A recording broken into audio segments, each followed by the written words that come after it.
Audio Jungle.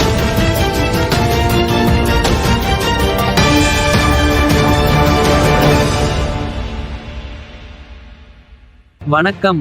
Tamil Nadu 360 செய்திகள். கடலூரில் துணை முதல்வர் வருகையை ஒட்டி கலந்தாய்வு மேற்கொண்டார் அமைச்சர்.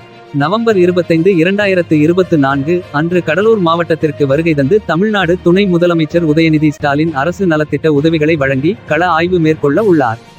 அதனையொட்டி இந்நிகழ்ச்சிக்கான முன்னேற்பாடு பணிகள் குறித்து மாண்புமிகு வேளாண்மை உழவர் நலத்துறை அமைச்சர் MRK பன்னீர்செல்வம் நேற்று 18ஆம் தேதி சுற்றுலா மாளிகையில் மாவட்ட ஆட்சியர் CP ஆதித்யா செந்தில்குமார் உள்ளிட்ட அரசு அலுவலர்கள் மற்றும் சட்டமன்ற உறுப்பினர், மாநகர ஆணையாளர் மருத்துவர் அனு, மாநகராட்சி மேயர் சுந்தரி ராஜா ஆகியோர்களுடன் கலந்தாய்வு மேற்கொண்டார்.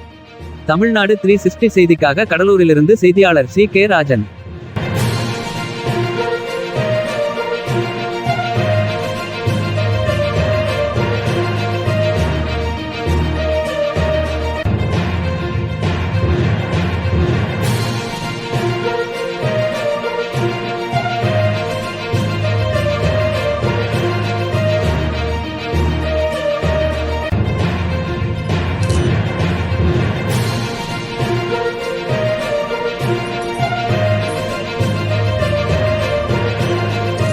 வெளில இருக்கேன்.